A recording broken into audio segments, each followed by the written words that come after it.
but you've got to trust your gut. It is in there for a reason, and it's scientific. And I think we all have stories. If we look back, we all have stories of when we chose not to trust our gut. And we tried to go to reason, instead of the gut instinct. So I had to learn those lessons the hard way and then make a promise to myself after a couple of those incidents that I would always trust my instinct from that point on, even when it didn't make any sense.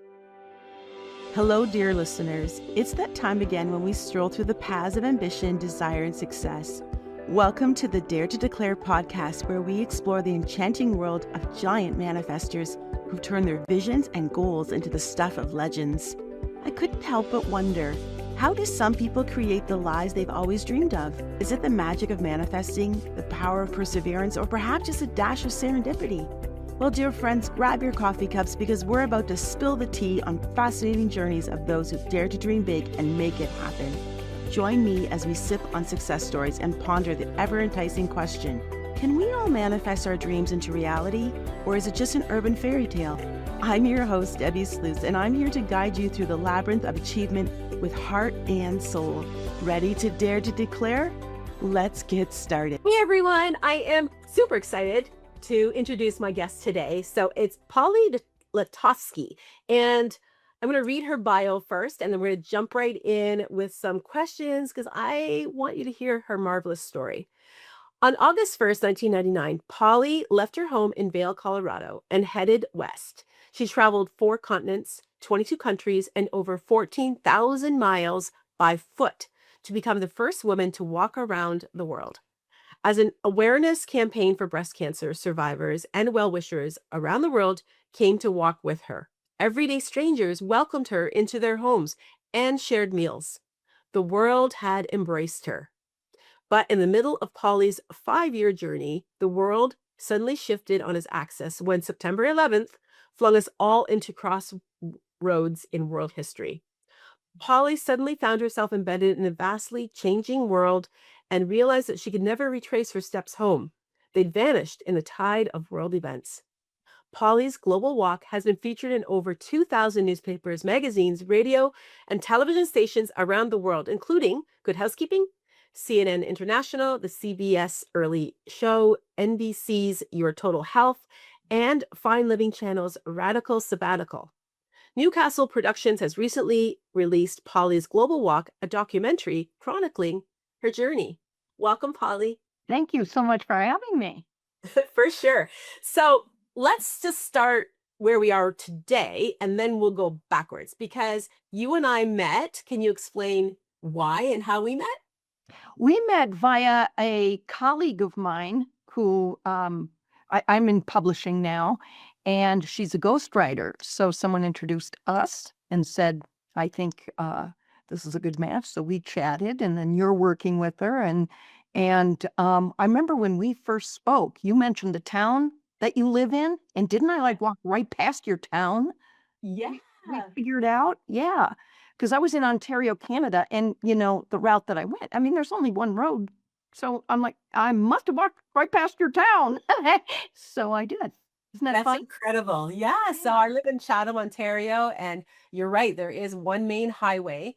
And so, okay, so that will just tie us beautifully in, that bridges us into your walk. So you said that you always wanted to walk around the world. And you thought, what can I get passionate about? Can you share a bit about how you came to walking for breast cancer?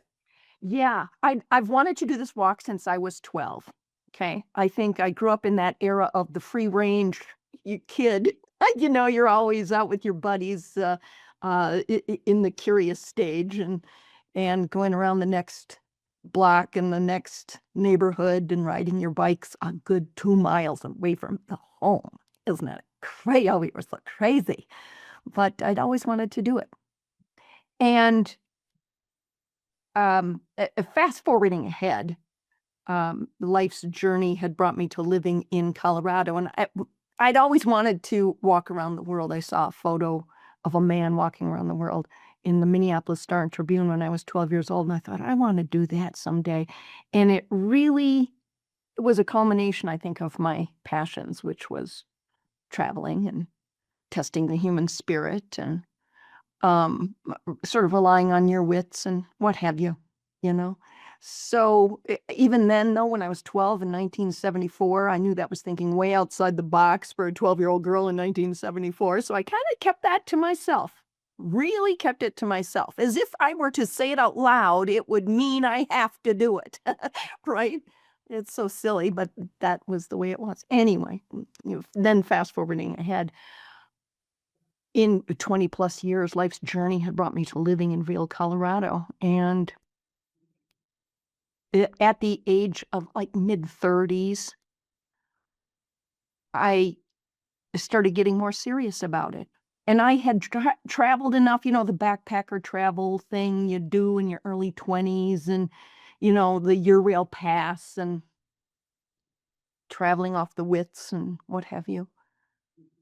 And I guess that was almost training for me, but I knew that if I didn't do this walk for a reason, something to focus on, that I would be lost. It's so easy to just get lost when you don't have the vision. I don't know, there's something in the professional development arena that I'll leave that to you, okay, Debbie? So I was trying to find something I could really sink my teeth into. If I'm going to do this, it's got to be worth more than just Polly out there wandering, right? And it was so funny because it was sitting right in front of me all the time. And it's like a big duh. So all these women in my world were going through breast cancer. There was an aunt of mine who died from it, an aunt who survived it. There was a very prominent community member, a colleague, and it's all swirling around me, this breast cancer. All the time I'm like, I wonder what I should do that walk for, right? Like, duh. So I got nervous about this thing called breast cancer, even though I was in my mid-30s.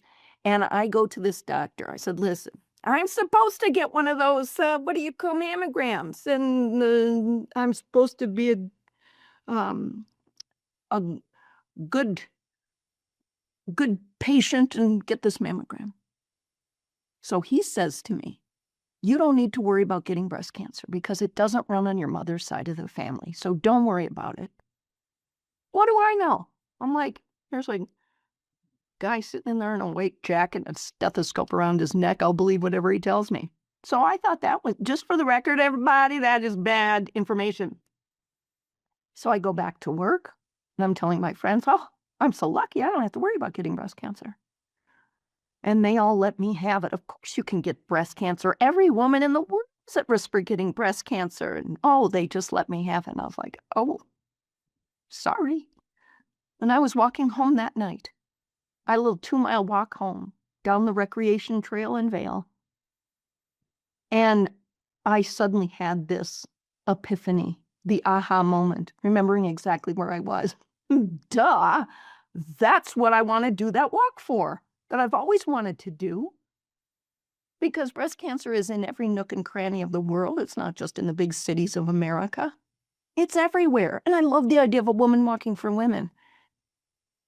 So that's when I put the two things together, the walk and the passion. And boy, that was just one of the best decisions I ever made. I met women around the world, organizations, hospitals. They would invite me in and just have a press conference, and women would come after me and when I was walking in the middle of nowhere and tell me their stories of breast cancer 40, 30, 20, 10 years ago. And how it's not a death sentence anymore. And I've talked to doctors around the world. It's just been a fascinating element of the original dream back in Minneapolis in 1974. When I hear you say that, and I mean, this is why I wanted you on the podcast, because I think it's so remarkable. Like the way you speak about it is like, well, of course I was going to do this. But I feel a sense of fear when I think about that, like in terms of, don't talk to strangers, like be careful, people are out to get you, like the sense of fear around traveling, but even doing so independently. What do you think it was that gave you the sense of freedom, permission to say, "But I wanna do that." I think it's familiarity. So, for example, when you think about it and do your homework and the picture is so clear and the vision is so clear, what do I do when this happens? And you plan in advance. What do you do when that happens? And you get your your team together. When I say team, I mean my team back home. Um, but you know what you're going to do in advance if a car pulls up and you know try to harm you. You figure out these things and you know which questions to ask from country to country. What's your emergency number, like our 911? It's not 911 everywhere. That's the first question I ask, really. Um, and most of all, I don't mean to be cliche. Swear to God, I don't like the cliches. But you got to trust your gut. It is in there for a reason, and it's scientific. And I think we all have stories, if we look back, we all have stories of when we chose not to trust our gut. And we tried to go to reason, you know, instead of the gut instinct. Mhm. And it kicks our little ass every time. So I had to learn those lessons the hard way and then make a promise to myself after a couple of those incidents that I would always trust my instinct from that point on, even when it didn't make any sense. Hmm. Here's an example. I remember I was walking down a road in northern Australia. I mean, nothing. There are like 300 miles between towns in Australia, easily. And I was on one of those. And I'm just out there walking and humming to Madonna, and I am grooving. And all of a sudden, I got really nervous. Like, where did that come from? Oh, there's no one here, the logical mind says. There's nothing here. Don't worry about it. You're being crazy. And I went back to my promise to myself. Don't question it. Just acknowledge and trust your gut. And so I did. And I looked around, there's nothing there. Was I crazy? Maybe. But I pulled out my little pepper spray and I walked with it until that feeling just resolved. And I don't know what that was. Was it nothing? Maybe. Maybe. But I made the promise to myself, even when it doesn't make any sense to you, trust your gut. It's there for a reason. I saw on the Discovery Channel or something right before I left that, and I'm half making this up, but it's something like 70% of what's going on around you, your intuition is seeing and noticing, right? It's not your vision and it's not your hearing, it's something else. And that's why you've got to pay attention to it. So it's something in that percentile. I'm half making that up, but it's right in there. Yeah. And I believe that kept me safe. Mhm. So, were there times where you had to, like, I'm just thinking about some practical things like water and rest and like you I remember we had a conversation, you said that you planned 2 months out. You'd only plan 2 months out. So were there times where things didn't go as planned and that you had to make some sacrifices or you had to make some decisions? Like where did that wisdom, and as you said, maybe it's coming from your gut, like where did that come from? Being able to Experience. I think it yeah. was experience, and I noticed about a year and a half, 2 years into my walk that, there is this ebb and flow of my journey. And this can be said for life, this can be said for business, but for me at the time, it was my walk, that there was this flow. Good times, bad times, good times, bad times, good times, bad times, right? And when I realized that was going on, like clockwork, it really helped me accept those bad times as, okay, lesson time. And a storm never ever stays overhead. So I knew from experience and the patterns that were right behind me that this too would pass, even 9/11. I was in the Muslim world when 9/11 happened. And I remember, this is right about when I started to discover or notice that there was this ebb and flow. And I'm like, okay, okay. It's like, you just sort of, buck up, roll up your sleeves, and you're like, okay, here we go. Here we go. It's lesson time. And then there's celebration time. And then there's lesson time and celebration time. And if we look back on our lives, it's like that too, isn't it? And I still go through that. Business, life, everything else. I think I was very prepared. I had prepared myself prior to leaving that not everything was going to run smoothly. That was a bit Pollyanna-ish, if you'll excuse that pun. But it really was. You can't ever expect to enter something in the bigger decisions in your life and expect them to run smoothly. You better be prepared. There are going to be tough times if you decide to marry, if you decide to have children, if you decide to start a business. Yeah, there are going to be tough times. Can you imagine, like, opening your restaurant and, oh my goodness, there's such hard times. Who knew? Right? Of Right. course there's going to be. Right. Yeah. So what do? You get your team. Who's your team? Could be a mentor. It could be the friend you decide you're going to call and bitch and cry and moan and sob to. That's it. I had that person on my quote unquote team. But so if that was the case, you've started a restaurant and who knew there would be this particular kerfuffle? Well, you call your mentor. So I was ready for those pivots and I always looked at them. I swear to you, I'm not being cliche, but I recognize them as this is not an exit point. That frankly never ever came into my mind. Oh, well, I gave it a good shot. Well, no one's going to hold me to my promises, and they weren't. But I was expecting those tough times as part of the journey. I didn't know what they were going to look like. And, well, who knew that wars were going to break out? And, who knew? I didn't know what they were going to look like, but I sure as heck did not look at them as the exit ramp. Mhm.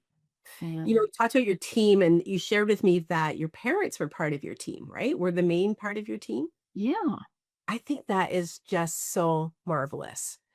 And and it also makes me think about the 12-year-old, like those were her parents then as well, that they must have already been that influence on the girl who dared to dream at 12 years old about walking around the world, but then that they were there for you, that they were your support. Can you share a little bit about your parents and about what that meant for you? thank you. That's a great question because I really believe I had the best parents in the world. You know how they, who's they, but they say that you choose your parents. So I can just see me prior to birth going, who's it going to be? you know, I chose the best ones for this particular life, but they did raise kids that weren't afraid to live outside the norm. And who knew? Because they were both from small towns in North Dakota. So I'm not sure uh, where they got that from. But yeah, I think it was the era as well. Again, growing up in the late 60s and 70s, that's how people, lived. Kids around the country. We all sort of lived that way, the free range kid. So let us explore, let us be curious, and let us make our mistakes. Let us make our decisions. And if we fail, we have to deal with them, that kind of thing. So, and they always supported us. So I think that's a little history of who they are. And that has to be nerve-wracking as a parent. I am not a parent, but I own 3 cats. And if they get out of my sight, oh my goodness, I'm ready to call an Amber Alert. And I'm not kidding. So I don't know how they did that. So God bless them. But they were divorced in 1976. And it was amicable-ish. I don't know what was going on behind the scenes, never will, which yay for them. But when it came to my walk, they were in touch all the time, like, yeah, and this is before texting and just as cell phones were really hitting the world. So I still had to call collect. You know, it wasn't easy to make a phone call quite yet. So if I would call dad, we'd have our conversation and give him updates, and then he would turn around and call mom, not even living in the same state or anything else. If there was a newspaper article, I'd send it to dad. Dad would make copies, send them to mom. And they would be in touch. Have you heard anything? And, you know, what should we do in this situation? I remember there was a family powwow when at 9/11 had broken out. The war in Afghanistan had now just started. I was walking across India and there were riots. And at this particular area center of India, there's one road that goes from Calcutta to Mumbai. It's not like I could take a detour. And there were riots breaking out along this route. So I called mom, dad, let's have a powwow. And, you know, kind of a funny side note. I had created this emergency bank account that my dad had access to, you know, in case there's an emergency. So that was tucked away. And so riots are breaking out, and, and I'm alone in the center of India, and I'm having this group call with my mom and dad. And I don't remember who brought it up. Let's just say my dad brings it up. Well, maybe it's time to dip into that emergency fund and get someone to go along with you. Like, and I ended up doing it. There was when you rent a car in India, it comes with a driver. So this is what I was trying to find. And I said, but that's an emergency fund. He's like, listen, wars are breaking out. It's 118 degrees out there. You're on the verge of getting mugged every day. I think this qualifies as an emergency. Yeah. That's Awesome. Yeah, one of the great lines of my entire 5 years. I'm like, oh, I suppose. Yeah, Like, what was I expecting an emergency to be if not this, right? right. So, but that's how they worked together. And it was, I think, a very special time. For sure. You know, for them, I think they both really enjoyed that too. Just sort of coming together, you know, to help me reach my dreams as well. And being my cheerleaders, primary cheerleaders. And so when you said about reaching your dreams, what you shared with me earlier was that you came back and we're doing some personal development. So then you had to get a regular job. You're like, okay, I gotta get a regular job. I got to step back into this living and corporate, and they sent you to personal development and professional development. And then you had this realization, wow, all this wisdom that I've just gathered from the last 5 years of travel, I've been doing all of this. You gave some points around, I'm trying to think of the first one. I think it may have been the vision. I'm not sure, but like Yeah.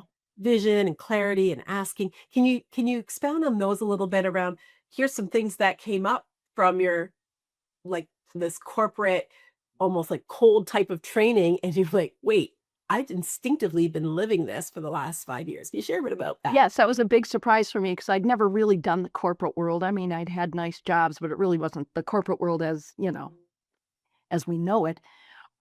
So I got back, hate to give away the ending, but I made it. And I'm like, okay, well, I got to get a job.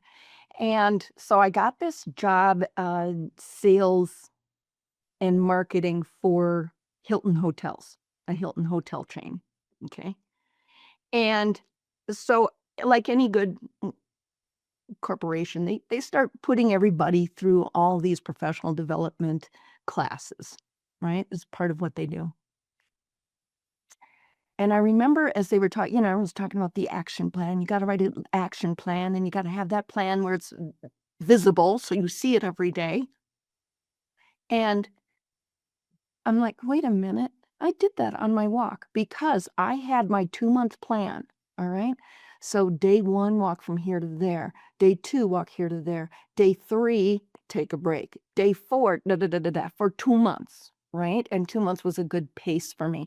Every day I looked at that, checked it off. I saw it every day, every night. And so when they were talking about action plans and put it somewhere visible so you see it, so it's embedded into your psyche, I'm like, wait a minute. That's what I did. I didn't use the term action plan, but I suppose I could have, right? That's So that was a great one. It was also about getting your team together. And I'm like, I had thought about that when I was on my walk, didn't think of it really as my team, but it was very much. Who am I going to turn to get caught up on any updates about breast cancer? Who am I going to talk to when I just need to cry and bitch and bawl on someone's shoulder?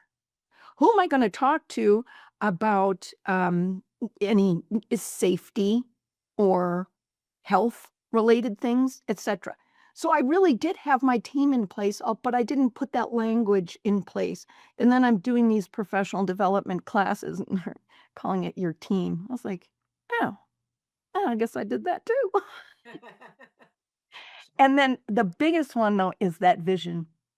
Mm-hmm. That vision saved me. Mm. And the vision is, and I'm sure with what you do, it makes a lot of sense that you can picture something so clearly that you head right to it. Here's an example, is I was in gymnastics in high school, as you are, right? And when you're doing a back flip, the whole idea is that you move your head, naturally your shoulders go with it, and then your torso goes with it. So everything leads from the head, right? You cannot do a back twist without your head turning there first. Everything in your body follows. And that was very much like the vision. So the example for me, the biggest example was when I was in India. The center of India was the toughest part of my journey. And as it happened to be the very middle of my journey too, both time-wise and mileage-wise. The middle of India was the toughest. It was tribal area, and it was 118 degrees every day, and it was dangerous. I don't mean to say the people were dangerous, but the trucks and cars on the road. Side note, I saw an average of 8 accidents a day. People are into each other, flying off cliffs and falling over because the turns they took too, etc. I'm not kidding you. 8 on average a day. And I'm walking on the side of that road. So this is like concentration, and it was no air conditioning when I would find a place to stay. And so the sleep was restless. If it's 118 degrees at a high, what's the low? 95. I mean, so it was a tough time. And the only way I got through that was the vision. I kept envisioning myself walking that last day into the Indian Sea and just, I'm done. And every day, just, that's all I could concentrate on. And so again, when I get back home, get into the corporate world, and they send me these professional development classes. What's your vision? Hold on to that vision. You should put that vision on a vision board. And look at it every day. Where are you going to see that every day? And that's what I was doing. Yeah. Yeah. So you also talked about being the CEO of your own life. And you were talking about being in Australia. So going back to this idea of Australia and being at people's dinner tables and how you would be meeting different people from, let's say, like I think at the time you were talking about there was a strike. Yeah. That had happened. And so so we talked about geography and how that had an impact on you, and like temperature and how that had an impact on you. But can you talk a bit about how having conversations with locals also had an impact on you and what maybe some of those lessons that you learned, but also that you could be teaching the course at the corporate office?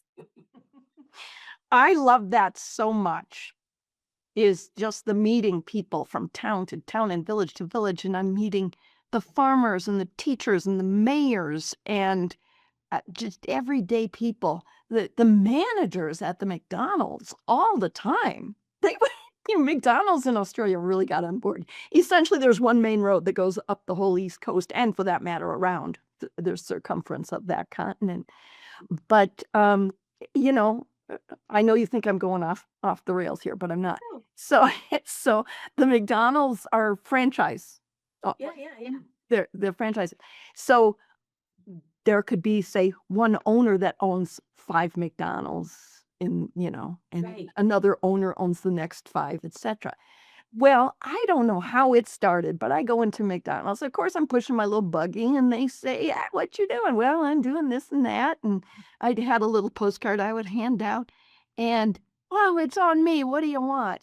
And so, uh, they had a Caesar wrap, and man, I wish they had that here because it's great, right? Well, Caesar salad in a wrap. Yeah, How yeah. great is that? And, a chocolate shake, and they'd say, "Okay, you got it. Hey, listen, I'm the owner of the next McDonald's and the next McDonald's right up the road. Is that where you're going?" "You bet I am." And they would call the managers of these McDonald's saying, "Watch out for her," right? Oh, "I'm gonna be there in 2 days, and there in 1 day, and there in 3 days, da, da, da, da." So they would take care of me. The managers would come out and greet me. "Oh, yeah, we got your Caesar wrap already, okay." Anyway, then they would pass me to the next owner of the next 5 McDonald's, and they all got involved, and sometimes they would remember one time, a couple of the franchise owners drove out 150 miles because these towns are heavy distance apart, and they found me on the side of the road, gave me my Caesar wrap and my chocolate shake. Is that hysterical? wow. I mean, they really got on board, and, what was the original question? No, I just love this talking about, Oh, I know. the goodness of humanity. Like when you hear Yes. the kind of great stories of people that are generous. But no, we're talking about About the lessons. Well, yeah, yeah, okay. the mayor and all, but also the different tables that you sat at, and this if there was a strike, that there may have been Yes. people that are for it and against it, and how you heard So those one stories. of the greatest lessons that I learned, and I always go back to this particular scene where it was in Northern Australia, Northern Queensland, and there was probably 200 miles between towns at this point in the journey. And yeah, I was walking through an area where it's all farmland, but the farms in Australia are like, 250,000 acres. Right? So it's not like they're neighbors or anything. But when I was walking through, there was a strike, and I don't remember what the strike was about. Couldn't tell you, and it's irrelevant for the sake of this exercise. But I would stay with a family, and they were on one side of the strike, and they were sitting around the dinner table and telling me all about the strike, and I was like, "How dare they? I'm on your side." "Oh, well, those low down sons of," and they were telling me all this. I'm like, "Oh, doggone, I'm on your side."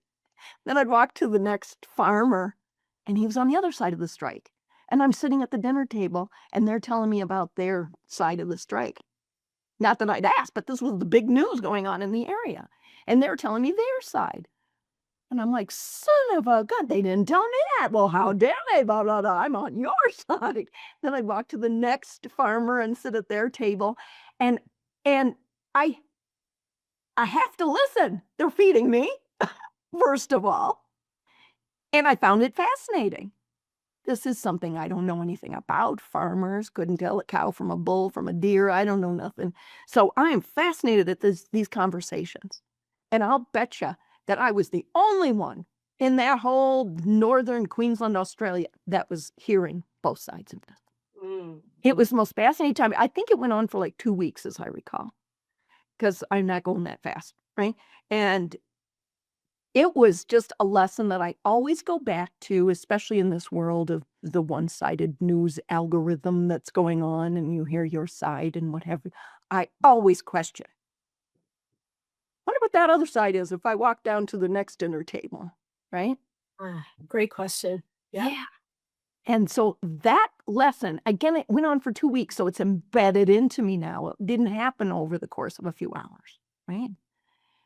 That, along with my experience with the media, is okay, so let's say there's 2,000, 2,500 interviews that went on between newspaper, radio, which is live, television, which is edited, etc. All these different kinds of interviews. Let's say there's 2,000. Do you know how many got all the facts right? Because I counted. Wow. I don't know. 6. I'm curious. 6. Oh, wow. True story. Wow. And that's just, big deal if they say I went through 80 pairs of shoes versus the answer, which is 29. Big deal if they got the number of countries wrong. Doesn't matter. But the thing is, my little story versus big events in the world, I know now how to question media. Mhm. And especially who knew the world would go where it is now, again, based on algorithm and hearing only what you want to hear and getting swept up in that. So becoming a critical thinker, I think between those two things, that experience for 2 weeks walking through that strike in the farm district of Australia and my media experience, it got to the point where I would again, it's not these horrible statistics that they got wrong. They're harmless. But I remember one time it wasn't harmless. And the thing is, other media picked it up. And it was about how my mother had breast cancer, and that launched me into this. Wow, that's not, where did you even get that? They just made that up, and then other media picked it up, right? That wasn't as innocent. Right. So I started getting a little twitchy and thought, I'm only going to do live television or live radio from now on because it can get edited to say anything they want to say. I asked a couple times, could I look at the story before it's published? And of course, no, you can't. So I don't know.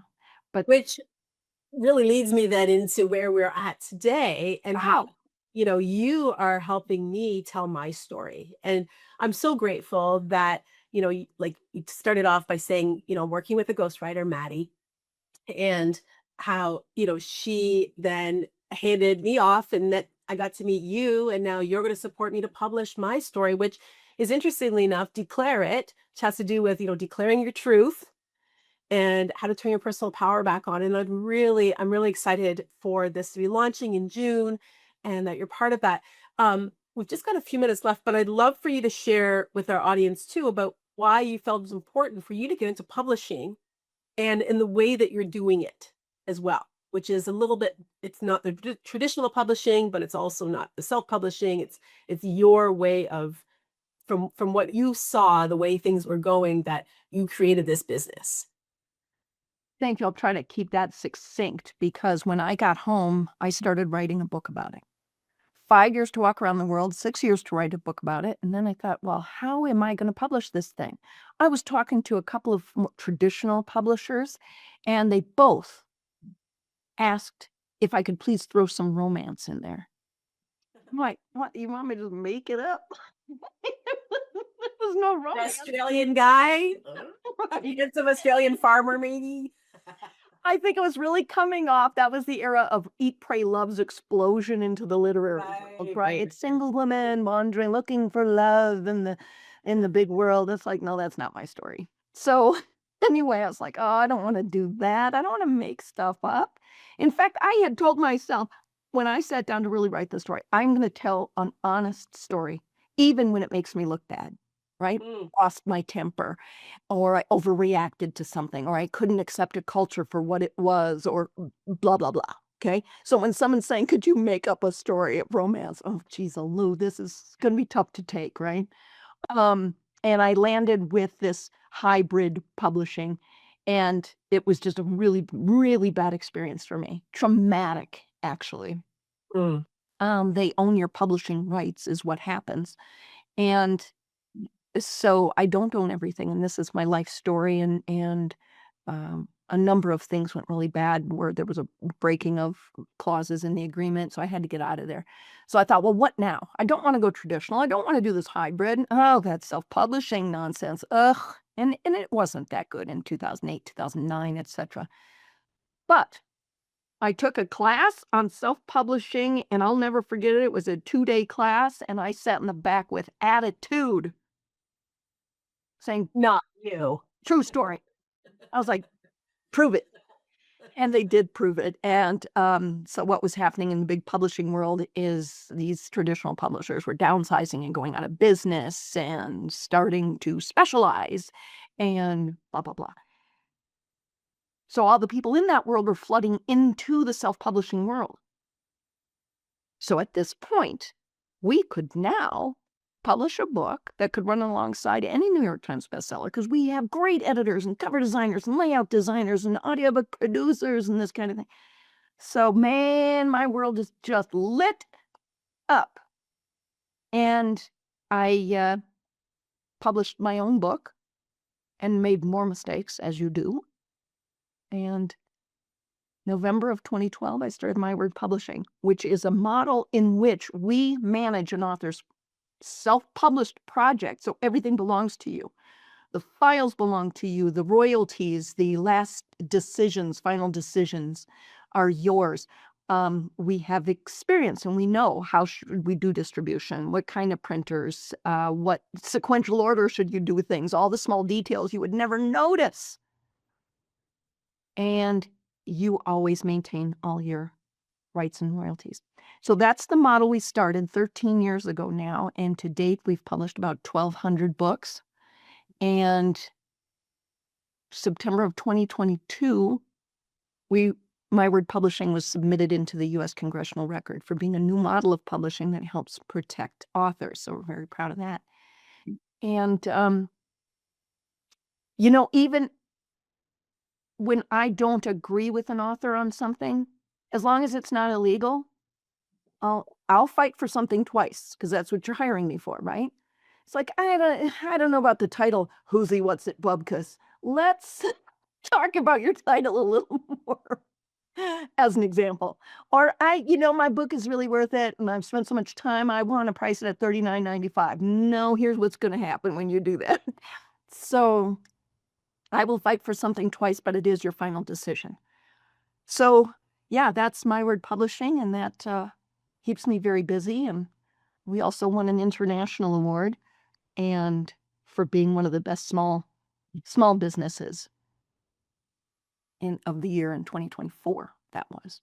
So that tells you a little bit about us. You'll be our 1,201st. Very excited about that. So as we wrap up, tell people how they can get a hold of you and your company if they are interested in working with you. Thank you. We are at mywordpublishing.com, mywordpublishing.com. And as far as, who a good client for us is someone who wants to do a good book, and that sounds facetious, but it's not. And we want to put out really well-produced books, mywordpublishing.com. And I would say, this is kind of off the top of my head, but around 95% of our authors are first-time authors. So everyone's nervous. Well, I don't know what to do. No, that's why we're here, Right. So thank you for asking. For sure. So any last words for the listener around, giving your wisdom that if someone is a first-time author, they feel like they have a story within them that needs to come out, what wisdom would you bestow on them? I'm going to say, please get professionals on your team. Okay. Like, we love your mother and your friend, but they're not professionals. That's like step one. Get professionals. If you're going to work so hard on something, please get that team together. To bring that full circle between my walk and the publishing, get your team together. You're going to save yourself so much aggravation if you do that. And there are people to help you craft the story and write, publish, and get international distribution. So, thank you. Yes, and that would be you. So, thank you so much for being here, Polly. And it's always such a joy to speak with you. I'm so glad. Like, I feel like sounds cliche, but known you so much longer than the short relationship that we've had. But just helping me dive into my story and getting it out to the world. So, thank you so much for being here. Pleasure. I wish I'd have known you back then. I'd have stopped in for some tea or something when I was walking right past your house, probably. Can't believe you walked past my house. You literally were like, for those of you who don't know, it is maybe a 2-minute car ride from where she walked past her house, like from my home. It's just unbelievable. So, that's, I love how the universe works like that and brought us together now. And so, to dear listener, please remember to continue to dare to declare. Today, we've delved into the realm of manifesting giants, exploring the power of declaring our desires to the universe with unapologetic boldness. But before we bid adieu, I have a little something special to share with all of you dreamers out there. Introducing the Dare to Declare Vision Board magazine and online DIY Vision Board course, your ticket to manifesting greatness in style. Picture this: flipping through pages filled with inspiring images, empowering quotes, and step-by-step guides to help you create the vision board of your dreams. Whether you're yearning for that spacious condo with a view, or a love that sets your soul on fire, our magazine is here to guide you every step of the way. Dive deep into the art of manifesting with our exclusive online DIY vision board course. Led by manifesting expert, yes, yours truly, and seasoned dreamers, this course will teach you the ins and outs of creating a vision board that speaks to your heart and soul. So what are you waiting for? Join the ranks of the manifesting giants and dare to declare your wildest dreams to the universe. Head over to our website, debbisluys.com, and grab your copy of the Dare to Declare Vision Board magazine and enroll in our online DIY Vision Board course today. Until next time, keep dreaming big and daring to declare, because in the world of manifesting, the sky's the limit.